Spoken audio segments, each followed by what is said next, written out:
Hey, deserving listeners, The Ultimatum, let's watch. My name is Dr. Kirk Honda. I'm a therapist and professor. Keep in mind, since this is a psychology YouTube channel, I might get into some triggering material. Usually I try to warn people before I get into some common triggers, but really a lot of different things can be triggering. So check in with yourself, talk with your therapist.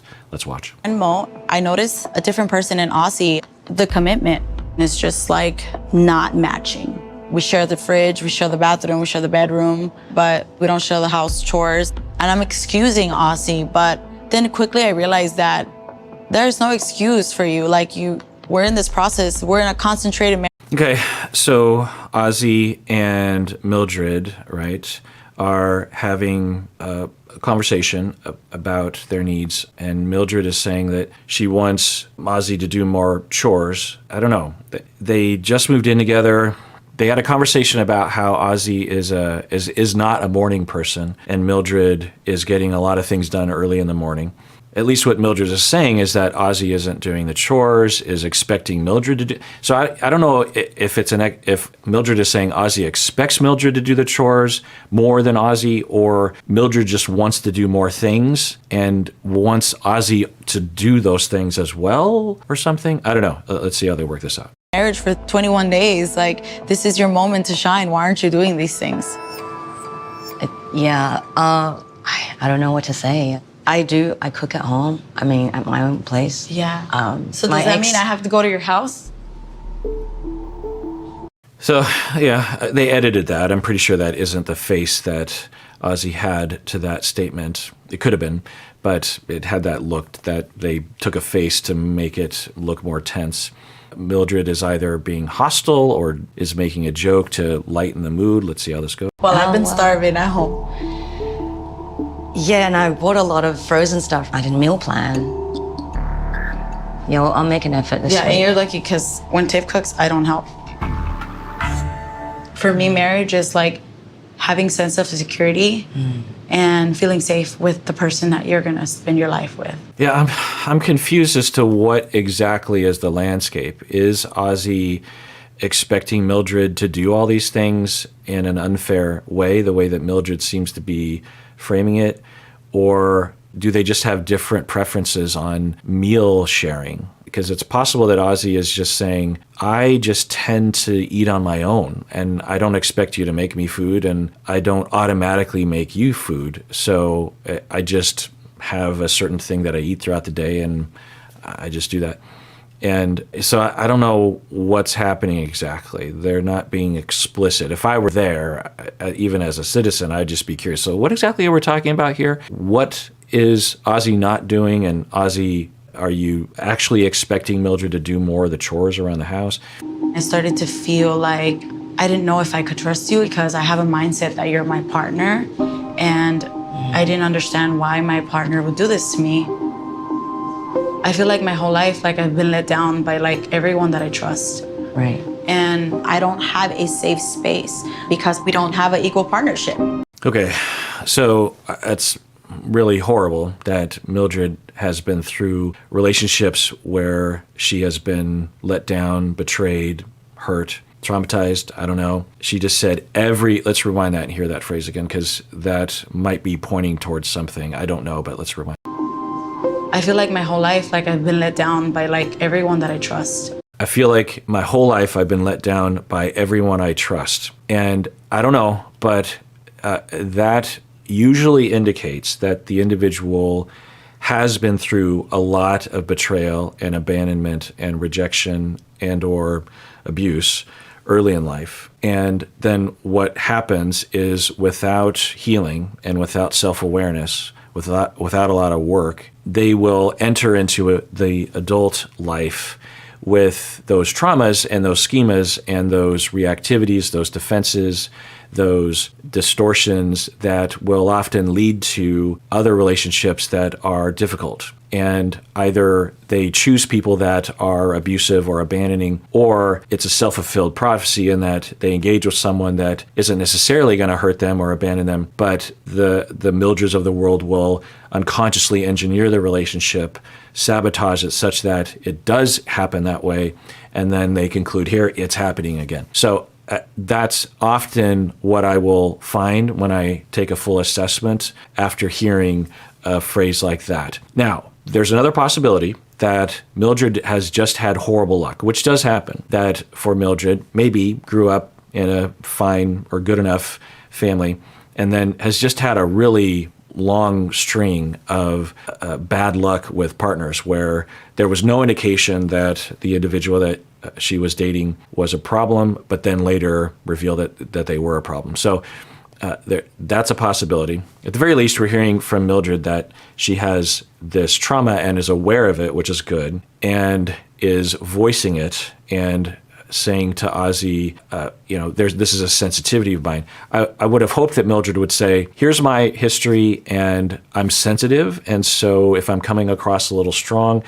it's that also, if you don't do X, Y, and Z, I might overreact or I might jump to conclusions or it might really cause me to be very concerned because this is kind of a really big priority to me. Now, if I were there, I would say, okay, specifically, and that's great, Mildred, that you're voicing that.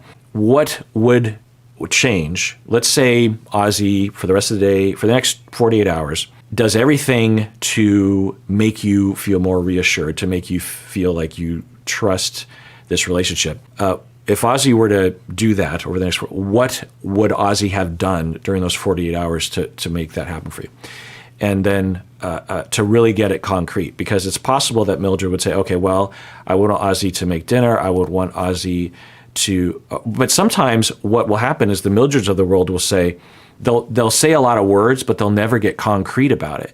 And that will tell us, and I will, depending on the relationship I would have with Mildred, I would alert that it's possible that what you're experiencing, this feeling of worry, this feeling of, is Aussie trustworthy, is not solvable through behavior, that you're just having that feeling. And it's just a matter of time. And you have to differentiate from that and say, okay, I'm having that feeling, and that's okay. But there's no real solution to it at this point because we're so new in a relationship. People will do that sometimes. They will feel a fear, they will feel a concern, and they won't differentiate enough to identify it as just a part of what it's like to be in an early relationship. And they will look for something to blame, and then they will blame something like this. I also want to say it's completely possible that Aussie is a jerkface.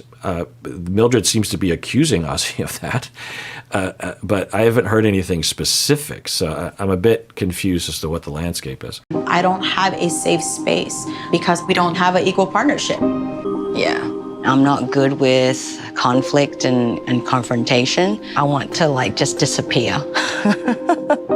Okay. Hopefully Aussie can rise to the occasion and say something, because this needs to be resolved, because it sounds like it's a big deal for Mildred if they're going to try to work out as a couple. But Aussie knows that about himself, that it's hard for them to handle conflict. I need maybe 15 minutes. Okay, of me out of the restroom? Yeah. Okay. So just let me know when you need a pee so I could get out, and then when you're not peeing, I need to finish getting my hair done and my makeup done. That's fine. Okay, cool. How come we never communicate like this? This is cool.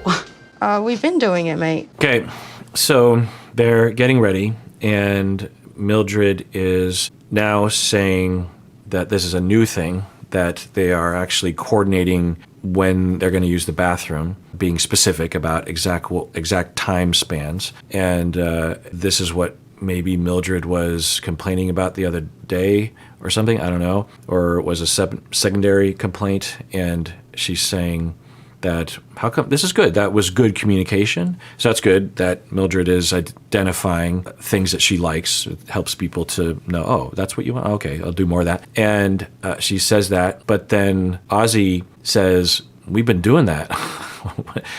This isn't new. So I wonder if, given the way, because if everything was going well, then Aussie would be like, oh, okay. But I think things might be kind of awkward or difficult between the two of them, in that Aussie feels attacked and thus on edge and looking for signs of being attacked. And it is a subtle attack that Mildred is saying. Because a different way that Mildred could have highlighted that she liked that communication style is like, I just love that we just had that conversation, or, just refer to the here and now. That was a really great conversation. Thank you. Now, there's a little bit of an implication, but that's not what Mildred said. She said, how come we never talk like that? She's saying it with a smile, but there's a more direct criticism there, right? And I think that Aussie knows that Mildred is being pointed and blaming Aussie for this, right? It's not like, how come we just had that style of, is there something that I'm doing? That doesn't seem to be what Mildred is saying. It seems like Mildred is saying, you're different this time, that's good, and I'm criticizing you for past behavior. So Aussie texts that and says, what are you talking about? This is what we've always been doing, which seems to indicate that this relationship has started not so great. Or that, so I'm still foggy as to what's actually happening. Are Mildred's accusations even somewhat true? Because there doesn't seem to be any evidence that her accusations are accurate. And given that Tiff and Mildred had been in a relationship for 2 years or more and had broken up several times in that time, it's possible that Tiff and Mildred both bring distortions to the table, and we're seeing evidence of that. Or is Mildred completely on the up and up, and Aussie is a jerk face? There's no evidence of that, but we don't see all the things that are happening. I would always say, hey, the door's open. I just showered. It's all yours if you need to come in. Knock on the door. We just did it one time, Aussie. Okay. I wasn't keeping track. I really don't care, mate. Whatever you need. Yeah, but you still have to be considerate of other people. I'm 100% considerate of other people. Yeah, it seems to be the accusation that Mildred is having for Aussie. It's starting to look more like Mildred is in the wrong here. I don't know. If I was to think systemically, I would say that I'll double down on what I was saying on their previous conflict that was happening the next day. I think this might be 2 days plus later than having lived together. That Mildred is insecure and worried and is resorting to a defensive style that is critical. And Aussie, at the same time, is evading and not fully getting into it with Mildred, and maybe that wouldn't work anyway, but is understandably distancing and saying like, okay, what's going on here? And I guess we'll just sweep this under the rug and hopefully things will work out. Meanwhile, Mildred's issue isn't getting resolved, it's just getting worse. Aussie's resentment is building, and systemically they're going down this road. So that's kind of the way it looks to me. I feel like you say shit on camera to make me look bad, mate. It's something that's been bothering me. Interesting. I was wondering if there was something like that, because most of the time the cameras aren't there, or at least the handheld. You can actually see the mounted camera that is pointed straight at their bed, which I've already talked about that. So I was wondering about that Mildred is, or at least Aussie believes this to be true, that Mildred is playing it up for the camera or something. Aussie's like, what are you talking about? Behind the scenes, I'm the same person. I've been... So that's interesting. Now, who knows? We can't know. Is Aussie in the wrong? Is Mildred in the wrong? Maybe we'll find out later. But it looks more like, so what would Mildred be doing here? I could see Mildred, because we didn't really see Mildred and Aussie bond much during the dating portion, but we can't know if they didn't bond. So might Mildred have just signed up with Aussie to say, maybe, but without really feeling something for Aussie, and then either didn't have the foundation to withstand any kind of conflict. You need to have a bond with someone to withstand or to tolerate the onslaught of annoyance and conflict that you will eventually have with someone. So is it something like that? Or did Mildred legit have some feelings for Aussie? They move in together. Instantly, Mildred gets triggered and starts to distort and attack and starts to all bad Aussie instead of all good Aussie. Oh, yeah? What have I said on camera that makes you look bad? I don't really want to talk about it right now. Well, I do want to talk about it because you just accused me, so you can't accuse somebody and run away. I don't want to talk about it. It's fine. Yeah, I mean, if you're going to bring that up on camera, then you probably should talk about it. Now, Aussie could say, let's talk about it later. Sometimes I'll see cast members having that coded language, and they'll include it. That seems to indicate, like, we can't say that we're going to talk about it later because the show will actually be upset with us, but let's talk about it later. But Aussie didn't really say that, so Aussie kind of drops this bomb. Yeah, this looks like the relationship was over well before this scene, because for them to think those things about each other, to say them, to have this kind of attitude, in a normal situation, they would break up and move on with their life, but under the circumstances, they're stuck together for at least another 2.5 weeks. Then you should have never said anything. I don't know who it is you dated before that stayed quiet and you had the last talk, but you messed with the wrong person. Yeesh. So now there's an accusation that Aussie is abusive or something, that Aussie's dominant. And so Mildred's saying, I'm going to say something, so you can't get me to shut up. I mean, I'm exaggerating, but yeesh.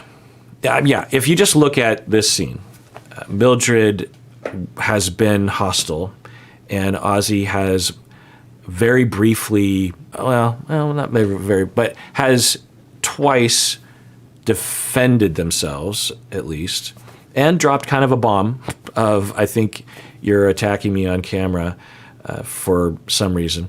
So, it's a pretty big zinger, if you will, but it's only in relation to what Mildred was doing, right? That's the way it looks. But I don't know if, maybe Mildred, if they could show us that corner camera footage, we would say, well, actually, Aussie was doing some horrible things off camera. I've been nothing but fucking nice to you. Wow. I've been there for you, and you have been nothing but disrespectful and inconsiderate with me. Man. Yeah, it's common. I've said this before, that in conflict in particular, if you hear yourself saying the word never or always, you are almost always, 99% of the time, you are in the wrong to say such a thing. So to say to Aussie, and we know this for sure is true, that Aussie has not been 100% disrespectful 100% of the time, which is what Mildred just said. So now, might Aussie have been disrespectful some of the time, and Mildred is just doing a common exaggeration because that's how it feels to her? Possible. Or is this just more of Mildred just distorting or making stuff up? You avoid any type of conversation that I try to have with you on and off camera. That's not true. I was avoiding this right now because I'm not in a place to talk to you when you're like this. Interesting. So Mildred, her beef, that's interesting that she wants arguing, or maybe consciously what she wants is that Aussie will put effort, right?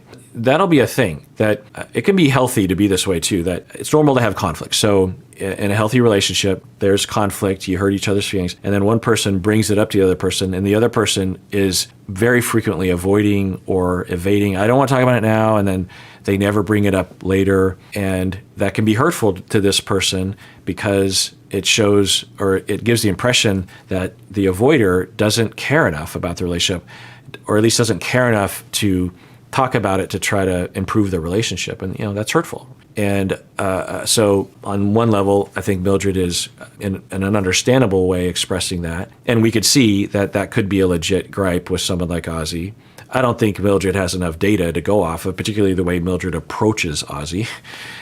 You could understand someone in Aussie's position saying, I don't know what to do with that. There doesn't seem to be a way to work that out. It doesn't seem fair. So I'm just going to say, let's talk about it later, or I don't want to talk about it right now. So there's that. And here's another tip, that if you're on the avoider side, if you find yourself saying, I don't want to talk about it right now, that's totally fine, but offer a time when you can. Because if you say, I don't want to talk about it right now, and you don't offer another time, or you don't initiate later, then what you're saying is, I don't want to ever talk about it. That's what you're saying. You might consciously think you're saying, I don't want to talk about it now, this isn't a good time, which might be true. But if the other person has put the ball in your court. They have introduced the topic. The ball is now in your court, and then you just throw the ball over the fence and say, I don't want to talk about it now, and then you don't indicate you ever want to talk about it later. So it might be hard for you, but you, depending on the situation, should consider that at the very least of just like, I don't want to talk about it now, but I do value that we do need to talk about this. It's not a comfortable thing for me to talk about, but I'll be in a better place tomorrow, or I need time to think, or something. You need to offer something up. You can't just avoid the whole thing. So that's another tip. I don't think Aussie does that. Now, we got to understand that Aussie would be reticent to do that because Mildred doesn't indicate that Mildred is open to having a flexible, respectful conversation. The way Mildred even opens these conversations is pretty rigid and self-assured. So I don't know. And seeing Tiff with the dog situation and now seeing Mildred, my goodness, I can see why their relationship was so tumultuous. Because if it starts out day 1 or 2 with this amount of hostility, imagine how much hostility would be involved a year in, 2 years in. My goodness. I have never done this to you. I have been nothing but nice to you. So don't sit here and say that you can't talk to me when I'm like this. You had 2 weeks to talk to me when I was calm. No, but now I'm not calm. I need to, well, I need And now to. all of a sudden you don't want to talk to me? Now, I totally get, if I understand the situation right, which I can't know, that for Aussie to say, I don't want to talk about it now, and I don't want to talk about it ever, because I'm done with this situation. I'm just going to grin and bear the rest of this process, and I'll never see you again for the rest of my life. Like, I imagine, it wouldn't be unreasonable if we're reading the situation, or if I'm reading the situation even somewhat accurately. So I'm not saying that Aussie is supposed to put effort into something that is doomed, or that Aussie doesn't care to put effort into. I don't want to go ahead with this conversation because it's not going to be constructive for neither of us. Now, that is a really healthy thing to do. Hopefully, if Aussie was interested in actually improving, then Aussie would say, let's talk about it later after we've both calmed down a little bit. But it is a very effective conflict management technique to know your distress level, which on average people don't know because they've never paid attention to it and they're ashamed of it potentially, particularly men, by the way, but really everyone. So it's important to know as you're having a conflict with your partner, it's critical that you check in with, where am I on my fight or flight distress scale, or just my general distress scale, and to intuit what your partner is going through, even though they don't have overt indications. Mildred comes across to me right now that she is like a 7-8 on the distress scale. She's not shaking in her boots, but it is the way that she's coming after Aussie doesn't seem to be that she's calm. It does look like she's triggered. I don't know that. I'm guessing Aussie might be a little lower given the way that Aussie can differentiate and say there's really no point in us talking about that right now, but I'm guessing Aussie is also higher on the list than 1. So it's important to know your distress level, because once we get to a certain level, and science has demonstrated this, we've actually had couples in the lab, not me, but John Gottman and colleagues at the University of Washington, my alma mater here in Seattle. They, for years, decades, did a lot of research on couples. And one of the experiments that they would do in the lab was they would have couples come in that had been married for a while, sometimes a long time. And they would hook them up to all these biomarker machines of heart rate and other kinds of ways of measuring distress. And they would instruct the couple for an hour, talk about something that's conflictual. And they would measure the distress level, the biological markers of distress. And what they found was that, 1, it was very common for people to become quite distressed fairly quickly and without them knowing about it. And 2, when distress would go up, the couple's ability, or the individual's ability to manage the conflict, plummeted. In fact, a lot of stonewalling was found to be a result of people being distressed and crossing a threshold, again, particularly men, that they wouldn't know they were stressed out, but they would be like an 8 or a 9. as they're talking about conflict. They think they're totally calm and logical and everything's fine, but they're not. And they're in such distress that they panic essentially internally, and they shut themselves off because it's the only way they know how to cope with that. So it's important to know your distress level. And if your distress level gets to a certain point, or you intuit that your partner has gone beyond a certain threshold, there is no point in continuing the conversation. It's only going to cause destruction. And the solution, really the only one, is to shut the conversation down. Talk about it again later, but you're only going to harm each other. You're only going to possibly shame yourself, because sometimes we will be ashamed of the things we do once we cross that threshold, if you continue to try to work it out. Now, paradoxically, for some people, particularly preoccupied attached people, the more distressed they feel, the more desperate they are to actually try to fix the problem. And it will cause this vicious cycle of, okay, I'm feeling more distressed. I need to fix it. And then the other person's like, we don't need to fix it now. And why are you attacking me? And then that feels rejecting us. And there's more rejection anxiety, and then more distress and more desperation of we must fix it now. And so there needs to be a lot of self-awareness, a lot of therapy, and the distancer needs to reassure the pursuer and say, I'm with you. We'll talk about this. I need a break. I don't know how long exactly, maybe a couple hours, maybe 24 hours, I don't know. But during this time that we're going to take a break, I am not thinking I'm going to leave you. If anything, the break will help me to feel just naturally better about the relationship. So by separating, this isn't the beginning of the end. So I love you. We're having a conflict right now. We've crossed a threshold. Remember, the therapist said once you get to a 6, to just take a break, just a temporary vacation from this, not a permanent break from this conversation. And I'm a 6 right now. And I just know that I'm not going to be able to I'm not going to think rationally. I'm not going to interpret you rationally. I'm not going to speak rationally. It's only going to be bad. And it's not even really me. When I'm a 6 and above, it's not even the real me. I turn into this jerk face. So let's shut it down. I love you. Let's revisit. Yeah, there's a lot of things that both people can do to reassure. But anyway, so what Aussie just did is, given the scenario, maybe the best thing to do in this situation, because Aussie knows there's no point. Now, there's also a possibility that this isn't the situation, that Aussie is a jerk face off camera, which it's hard to imagine, but it's possible. And that by avoiding, it's playing into a dynamic between the two of them that each of them are contributing to. But I can't really tell. All yours. Thank you. All right, well, let's adjourn there, and let's end with a self-affirmation, a guided self-affirmation. So if you want, you can close your eyes, you can pause, take some deep breaths or whatnot, relax, and let's concentrate on the following things. And say it out loud, or say it in your mind, or concentrate on the idea, the following ideas.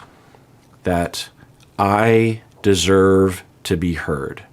I deserve to be heard. I deserve people to understand me. I deserve to have my needs. I deserve to know my needs. I deserve other people to know what I need. I don't always get what I want. I don't always get what I need, but I deserve other people, in my life to at least know what is going on with me. I deserve to speak. I deserve to have a voice. I deserve to alert people. I don't deserve to harm others with it, but I do deserve to say, hey, I'm struggling. Hey, I need help. Hey, when you did that, it hurt my feelings. I deserve to be heard. You deserve to be heard. You do.